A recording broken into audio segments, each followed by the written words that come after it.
2월 9일 성경 통독 우리말 성경 욥기 35장부터 37장. 엘리후가 이어 말했습니다. 당신이 내가 하나님보다 의롭다고 하다니 그게 옳다고 생각합니까? 당신이 그것이 내게 무슨 유익이 있습니까?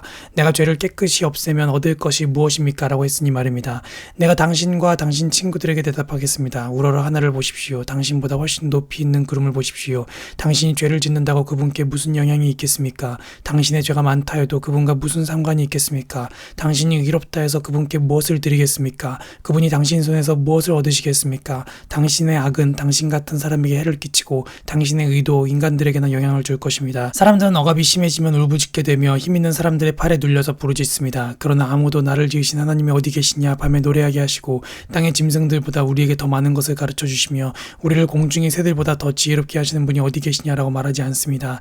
그들이 거기에서 부르짖어도 아무 대답이 없는 것은 악한 사람들의 교만 때문입니다. 그들의 헛된 강구를 하나님께서 듣지 않으시고 전능하신 분께서 주목하지 않으시는 것입니다. 당신이 그분을 뵐 수 없다고 할지라도 그분 앞에 심판이 놓여 있으니 당신은 그를 기다리십시오. 하나님은 벌을 주시지 않으시며 죄를 짓는다 해도 별로 관심을 가지지 않으신다고 생각하시지요. 그러니 당신 욥이 입을 열어 헛된 말을 하고 알지도 못하는 말을 자꾸 하는 것입니다. 엘리후가 계속 말했습니다. 조금만 더 참아주면 하나님 대신 해야 할 말을 들려드리겠습니다. 내가 멀리서 지식을 가져와서 나를 지으신 분께 의를 돌려드릴 참입니다.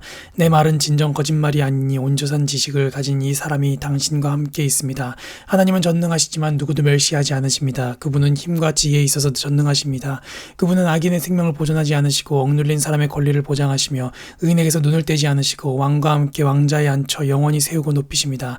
그러나 만일 그들이 사슬에 매여 있거나 고난의 끈에 단단히 묶여 있다면 그들이 무슨 짓을 했는지 그들이 해온 범죄를 깨닫도록 말씀해 주시는 것입니다. 그분은 또 그들의 귀를 열어 교훈을 듣게 하시고 그들에게 죄에서 돌아서라고 명령하십니다. 만약 그들이 순종하고 그분을 섬기면 그날들 동안 번영하고 그 연수만큼 즐겁게 살겠으나 만약 순종하지 않으면 칼에 쓰러지고 아무것도 모르는 채 죽을 것입니다.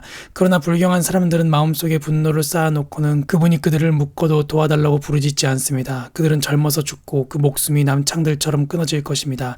그분은 가난한 사람들을 그 고난에서 구해주시고 억압당하는 가운데 길을 열어주십니다. 그러므로 그분은 당신을 고난의 입에서 꺼내 고난이 없는 넓은 데로 옮겨주셨고 당신의 식탁에는 기름진 음식으로 가득 채워주셨습니다.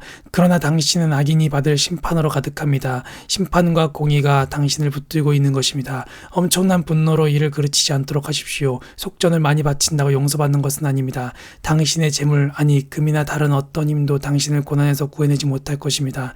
사람들이 그 있던 곳에서 사라져버리는 그런 밤을 기다리지 마십시오. 삶과 악을 생각하지 마십시오. 당신은 고난이 아니라 악을 선택한 것입니다. 보십시오. 하나님의 권능이 심히 크니 누가 그분처럼 가르치겠습니까? 누가 그 길을 그분께 정해주었습니까? 누가 그분께 주께서 잘못했다고 말하겠습니까? 당신은 사람들이 늘 노래해왔듯이 그분이 하신 일을 찬양해야 함을 기억하십시오. 모든 사람이 그것을 보았습니다. 사람이라면 알몸이 멀리서도 볼 수 있습니다. 보십시오. 하나님이 얼마나 위대하신지. 우리는 그분을 알지 못하고 그분의 연수를 헤아릴 수조차 없습니다. 그분은 물을 증발시켜서 끌어올리시고 그것으로 빗방울을 만드십니다. 구름이 그것을 떨어뜨리면 모든 사람 위에 내리는 비가 됩니다. 그분이 어떻게 구름을 펼치시는지 어떻게 그 장막에서 천둥 소리를 내시는지 누가 알겠습니까? 보십시오. 그분이 번갯불을 펼치시고 바다의 밑바닥을 덮으십니다. 그분은 이런 것들로 백성을 심판하시며 먹을 것을 넉넉하게 공급해 주십니다. 두 손에 번개를 쥐시고 관역을 마치라고 명령하십니다. 천둥 소리가 폭풍이 올 것을 암시하니 심지어 가축까지도 그것이 오는 것을 알게 됩니다. 이러니 내 마음도 떨리고 펄쩍펄쩍 뛰는 것입니다. 잘 들어보십시오. 천둥 같은 그분의 음성, 그 입에서 나오는 우레 같은 소리를 말입니다. 그 소리를 모든 하늘 아래 펼치시고 번개를 땅끝까지 보내십니다. 그런 뒤에 천둥과 같은 위험 있는 음성이 울려 퍼지고 그분의 위험 있는 목소리가 우렁차게 울려 퍼집니다. 하나님께서는 놀라운 음성을 울리시며 우리가 이해하지 못하는 엄청난 일들을 하십니다. 그분은 눈에게 땅에 떨어지라고 명하시고 비에게도 억수로 쏟아지라고 명하십니다. 그분은 모든 사람의 손을 봉해 사람으로 하여금 그분이 하시는 일을 알게 하십니다. 그러면 짐승들이 굴에 들어가 그 자리에 그대로 있게 됩니다. 남쪽에서는 태풍이 나오고 북쪽에서는 한기가 나옵니다. 하나님의 입김에 서리가 내리고 넓디 넓은 물이 얼어붙습니다. 또 두터운 구름을 물기로 적시시고 번개 구름을 널리 퍼뜨리시니 구름은 그분의 계획대로 운행되는 것으로 땅에 온 지상에서 그분이 명령하시는 대로 수행합니다. 그분이 징벌을 내리실 때나 혹은 땅을 위해서나 혹은 은총을 베푸실 때도 비를 내리십니다. 오 욥이여 이 말을 들어보십시오. 가만히 있어서 하나님의 기이한 일들을 생각해 보십시오.